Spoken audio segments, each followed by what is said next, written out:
আজকে একটা শয়তান ধোঁকার চাল চালছে, আমি আপনাদেরকে দেখাইতেছি। ঠিক এই চারজন যেরকম ইসলামের খেদমত দিয়া, নিজেদের শ্রম মেধা সবকিছু দিয়া ইসলামের বিল্ডিংটাকে সারা দুনিয়ার সামনে দাঁড় করায়া দিছেন, রাজপ্রাসাদটা দাঁড় করায়া দিছেন। এই চারজনের সন্তানই দারুল উলুম দেওবন্দকে সারা দুনিয়ার ভিতরে দাঁড় করায় দিছে। এই চারজনের সন্তানই কি করছে? দেওবন্দের দাঁড় করায় দিছে। এখন দারুল উলুম দেওবন্দকে মানা মানি হইল ওই চারজনকে মানা। ওই কেননা দারুল উলুম দেওবন্দ দাঁড় করছে চারজনের সন্তানই এটার ভিতরে অংশীদার। আমি একজন একজন করে দেখাবো ইতিহাসের পাতার থেকে। কিন্তু শয়তান একটা চাল কি খাটছে,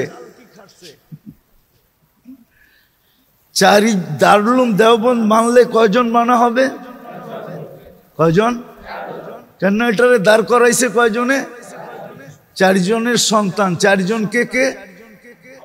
আবু বকর, ওমর, উসমান, আলী।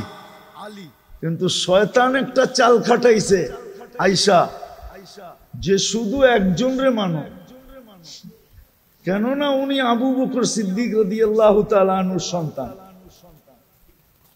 তাহলে একজনরে মানলে কয়জনকে মানা বাদ পড়লো?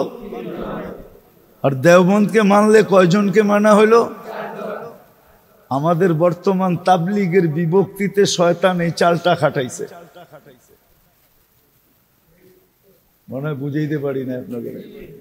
শয়তান এই চালটা, যে একজনরে মানো, তাইলে চারজনের কয়জনকে মানা হইল? কয়জনকে? একজনকে মানা হইল। আর দেওবন্দকে মানলে আল্লাহর রসুলের হুকুম কি? চারজনকে মানো। দেখেন কেমন সূক্ষ্মভাবে শয়তান ছিদ্রটা করছে, কেমন সূক্ষ্মভাবে শয়তান ছিদ্রটা। এটাই বলতেছিলাম, সঙ্গর কারণে। সঙ্গ যদি খারাপ হয় তো এরকমই ছিদ্র করে। এখন আমি দেখাই, রশিদ আহমদ গঙ্গুহি, কাসেম নানতবি, যিনি দেওবন্দের কাসেম, কারি তৈয়ব সাহেব রহমতুল্লাহ আলাইহির আব্বা, যিনি 65 বছর দেওবন্দের মুহতামিম ছিলেন, উনি হইলেন আবু বকর সিদ্দিক রাদিয়াল্লাহু তাআলা আনহুর সন্তান। উনি হলেন আবু বকর সিদ্দিক রাদিয়াল্লাহু তাআলা আনহুর সন্তান। উনি আবু বকর সিদ্দিক রাদিয়াল্লাহু তাআলা আনহুর সন্তান। আমি মানি ইলিয়াস রহমতুল্লাহ আলাইহি আবু বকর সিদ্দিক রাদিয়াল্লাহু তাআলা আনহুর সন্তান, এটাও মানি। এটাও কি মানি। কিন্তু দেওবন্দ মানলে কয়জন মানা হবে? আর শুধু একজনকে মানলে কয়জন মানা হবে? হুকুম কি? চারজনকে মানো। হুকুম কি? কিন্তু শয়তান কত সূক্ষ্মভাবে খেলাটা খেলছে, যার কারণে মনোযোগ হট্টগোল করলে হবে না। তো কাসেম নানতবি রহমতুল্লাহ আলাইহি, ইনি হইলেন দেওবন্দের প্রথম ফাউন্ডারের একজন। উনি হইলেন কি? আবু বকর সিদ্দিক রাদিয়াল্লাহু তাআলা আনহুর বংশধর। আমি একজন একজন করে নাম দিতেছি, 1 ডজন দেওয়া যাবে। উনি হইলেন দ্বিতীয়। আমাদের যে হাদিসের, দেওবন্দের যে হাদিসের মেইন সনদ যেখান থেকে শুরু, শাহ ওলিউল্লাহ মুহাদ্দিসে দেহলভির থেকে নিয়া দেওবন্দের ফতুয়া যিনি লেখছেন আজিজুর রহমান ফতুয়ায়ে দেওবন্দ যিনি লেখছেন, উনি হইলেন উমর রাদিয়াল্লাহু তাআলা আনহুর সন্তান। উনি হইলেন উমর রাদিয়াল্লাহু তাআলা আনহুর কি পাইলেন দ্বিতীয় জন। প্রথম জনকে আবু বকর রাদিয়াল্লাহু তাআলা আনহু, দ্বিতীয় ওমর রাদিয়াল্লাহু তাআলা আনহু সন্তান। পাইলেন তো না? পাইলেন না? পাইলেন? তৃতীয় আমরা যে শুনি শিব্বির আহমদ ওসমানী, উনি ওসমান রাদিয়াল্লাহু তাআলা আনহুর সন্তান। শিব্বির আহমদ ওসমানী ইনিও দেওবন্দের। ওনার পূর্বপুরুষ সব হলো কি ওসমান রাদিয়াল্লাহু তাআলা আনহুর কি সন্তান। আর হোসাইন আহমদ মাদানী উনি হইলেন আলী রাদিয়াল্লাহু তাআলা আনহুর সন্তান। তো ইসলামের বিল্ডিং এর যেই প্রথম চারজন ফাউন্ডেশনের পরে বিল্ডিংটাকে দাঁড় করাইছেন, ওই চারজনের সন্তানই দেওবন্দটাকে দাঁড় করাইছেন। এখন আপনি যদি দেওবন্দ মানেন চোখ বন্ধ করা, তাহলে আপনি 4 জনকে মানলেন। 4 জনকেই ভালো মতে বুঝেন, কিন্তু আপনি কিন্তু 4 জনকেই মানলেন। কেননা হুকুমও কয়জনকে মানো? হুকুম না, ফরজ। আলাইকুম বিসুন্নতি ওয়া সুন্নাতিল খুলাফাইর রাশিদিন আল মাহদিয়্যিন। আগের শব্দটা আরো কঠিন, আযুহু বিন নওয়াজিস। কেননা মানুষের হাতের শক্তি শেষ হইলে দাঁতের শক্তি ব্যবহার করে। হাত দিয়া যখন টাইনা পারে না, তো দাঁত দিয়া টাইনা বাড়ি করতে চায়, ঠিক না? কি মনে বুঝে নাই? না, এ বোঝে নাই। হাতের শক্তি যখন না পারে, তো দাঁতের শক্তি ব্যবহার হয়। কোনো কিছু একটা হাত দিয়া টাইনা না পারলে বাহির করলে, তো দাঁত দিয়া কামড় দিয়া বাহির করে, ঠিক না? কেননা হাতের চেয়ে দাঁতের শক্তি অনেক গুণ বেশি। আল্লাহর রাসূল বলছে এই 4 জনকে ধরে রাখবা, হাত দিয়া শক্তি না পাইলো দাঁত দিয়া শক্তি লাগায় ধরে রাখবা, ছুটা যেন না যায়। কিন্তু শয়তান কত স্লো প্রয়োজনে আইসা তাবলীগের ভিতরে বিভক্তি ঘটাইছে। ওনাকে মানো কেন? উনি উসমান আবু বকর সিদ্দিক রাদিয়াল্লাহু তাআলা আনহুর সন্তান।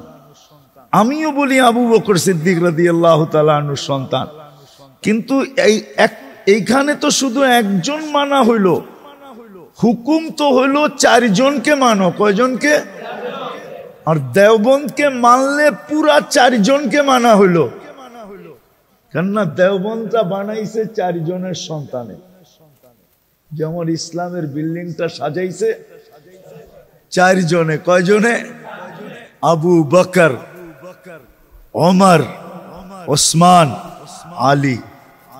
দেওবন্দটাকেও সাজাইছে কয়জনে? 4 জনের সন্তান মিলা সাজাইছে। আবু বকর, কাসেম নানতবি, ওমর, শাহ ওলিউল্লাহর থেকে নিয়া দারুল উলুম দেওবন্দের ফতুয়া যিনি লেখছেন শাহ আব্দুল আজিজ, আজিজুর রহমান, উনি। তৃতীয় শাব্বির আহমদ ওসমানী, ইনি হইলেন ওসমান রাদিয়াল্লাহু তাআলা আনহুর সন্তান। আর হোসাইন আহমদ, ইনি হইলেন আলী রাদিয়াল্লাহু তাআলা আনহুর সন্তান। 4 জনের সন্তান মিলা দেওবন্দ গুছাইছে। এখন আপনি যদি দেওবন্দের উপরে আঙ্গুল উঠান, ইসলামের উপরে আঙ্গুল উঠান, তো ওই চারজন ইসলামের বাড়ির উপরে যদি আঙ্গুল উঠান তো ওই চারজনের উপরে আঙ্গুল উঠবে, চারজনের উপরে আঙ্গুল উঠা আল্লাহর রসুলের উপরে আঙ্গুল যাবে। আপনি যদি দেওবন্দের উপরে আঙ্গুল উঠান তো এই চারজনের উপরে আঙ্গুল উঠাইলেন। আর যদি আপনি বলেন আমি অমুককে মানি, এই কারণে মানি, তাহলে আপনি একজন মানলেন, তিনজন মানলেন, আর হুকুম কি? চারজনকে মানো। কেননা দেওবন্দের ভিতরে এই চারজনেরই লহু লাগছে, চারজনেরই ঘাম লাগছে, চারজনেরই রক্ত লাগছে, চারজনেরই পরিশ্রম লাগছে, চারজনেরই মেহনত লাগছে। এটা ওই কথার থেকে আসলো যে হক বুঝার জন্য কখনো কখনো সঙ্গ এটাও বাধা হয়ে দাঁড়ায়। এই জন্য কোরআনে আসছে সঙ্গ যেন তোমার সৎ হয়, কুনু মা সাদিকিন, সঙ্গ যেন সৎ হয়, পরিবেশ বাধা হয়ে আসে। এই জন্য বলছে নেক পরিবেশের ভিতরে থাকো। আর আগের গুলা তো দেখাইলাম, কখনো বিবেক বুদ্ধিও বাধা হয়ে দাঁড়ায়, কখনো বুদ্ধি বাধা হয়ে, কখনো বিদ্যা বাধা হয়ে দাঁড়ায়। এরকম অনেক বাধা আছে। এই জন্য আল্লাহ আমাদেরকে হুকুম দিছেন দিনের কথা যখনই শুনবা বড় মনোযোগ দিয়ে শুনবা, বড় নীরবতার সাথে শুনবা। তাইলে হইতে পারে সমস্ত বাধাকে সরায়া আমরা তোমার দিলের ভিতরে গাইথা দিব, হক তোমাকে বুঝাইয়া দিব। আর হক বুঝা দরকার আছে। কেন দরকার আছে এটাই বুঝাইতে চাইতেছি। আজকে আসলে যেই সম্পর্কগুলা মূল্যায়ন করা ছিল, দরকার ছিল, যেই সম্পর্কগুলা সবচেয়ে মূল্যায়ন করা দরকার ছিল, আলোচনা করা দরকার ছিল, চর্চা করার দরকার ছিল, আরো যত শব্দ আছে লাগাইতে পারেন আপনার,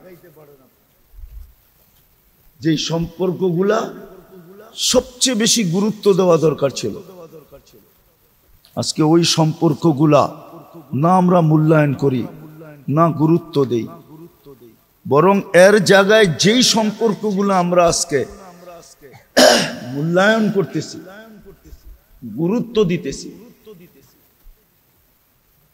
এবং যেটার জন্য জান মাল সবকিছু বিলীন করতেছি, কোরআন কিন্তু আমাদেরকে সুস্পষ্ট বুঝাইতে চাইতেছে এই সম্পর্কগুলো একদিন ছিন্ন হয়ে যাবে, একদিন আমাদের ছিন্ন হয়ে যাবে। হ্যাঁ, ছিন্ন হইতো না যদি আমরা সম্পর্কের মূল্যায়ন কিভাবে করতে হয় এটা যদি আমরা শিখতে পারতাম, করতে পারতাম, তাইলে কিন্তু সম্পর্কগুলা হিতে বিপরীত হতো না। বাংলা একটা প্রবাদ বাক্য আছে, কখনো কখনো হিতে কি হয়, হিতে বিপরীত হয়। কেননা আমরা সম্পর্কগুলা কতটুক মূল্যায়ন করতে হবে এটাও আমরা শিখি নাই, মাত্রা আমরা শিখি নাই, কোনটাকে কতটুক মূল্যায়ন করতে হবে এটা আমরা শিখি নাই, কোনটাকে কতটুকু দাম দিতে হবে এটাও আমরা শিখি নাই, সম্পর্কগুলা কোন পদ্ধতিতে গড়া উঠাইতে হবে এটাও আমরা শিখি নাই। যেমন উদাহরণস্বরূপ, সন্তান পয়দা হইলে সর্বপ্রথম মা বাবার কাম হলো যে সুন্দর নাম নির্বাচন করা। কি নাম? কি সুন্দর অর্থবহুল নাম, আল্লাহওয়ালাদের নাম, সাহাবায়ে কেরামের নাম, তাবেঈদের নাম, যেই নামগুলার মানুষগুলা বড় বরকতময় ছিল, ওইগুলা নির্বাচন করা প্রথম কাম ছিল তার। তারপরে দাপে দাপে এক একটা কাজ আসতো, ওগুলা করতে থাকতো, তাহলে দেখা যেত এই সম্পর্ক তার ছিন্ন হতো না। দুনিয়া তো খুব কাজে আসতো, আখেরাতেও কাজে আসতো। একটা কথা আপনারা মানবেন কি মানবেন না জানি না, আজকে মানুষ আপন জন দ্বারা যতটুকু ক্ষতিগ্রস্ত, অপরিচিত দ্বারা এতটুকু ক্ষতিগ্রস্ত না।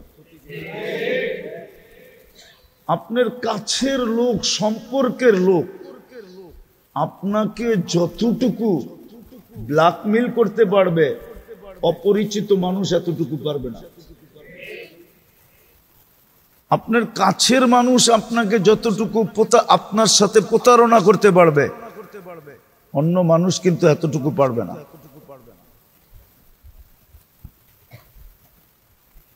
এটাতে একমত? এটা কেন হইল?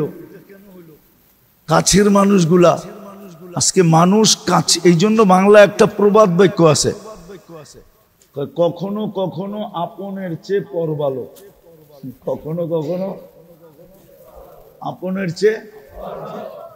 আগেও একটা আছে, যখন পর খারাপ হয়ে যায় তো জঙ্গল ভালো। তখন কি আপনের চেয়ে পরের চেয়ে জঙ্গল ভালো। তো যেই সম্পর্কগুলা সবচেয়ে বেশি মূল্যায়ন করা দরকার ছিল, আজকে আদৌ এই সম্পর্কগুলাকে মূল্যায়ন করা হয় না। জানি না, আমরা জানতেও চেষ্টা করি না, জানিও না, জানতে চেষ্টাও করি না।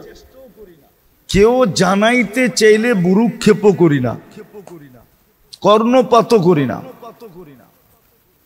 এটা দিলেও গাথি না। কিন্তু যেই সম্পর্কগুলো আজকে আমরা সবচেয়ে বেশি দাম দেই, মূল্যায়ন করি, যেই সম্পর্কগুলোর জন্য আমরা সবচেয়ে বেশি লালায়িত, কসম খোদার কোরআন এটাই বুঝাইতে চাইতেছে যে অচিরে তোমাদের এই সম্পর্কগুলা সব ছিন্ন হয়ে যাবে। এই সম্পর্কগুলা কি হয়ে যাবে? সব ছিন্ন হয়ে যাবে।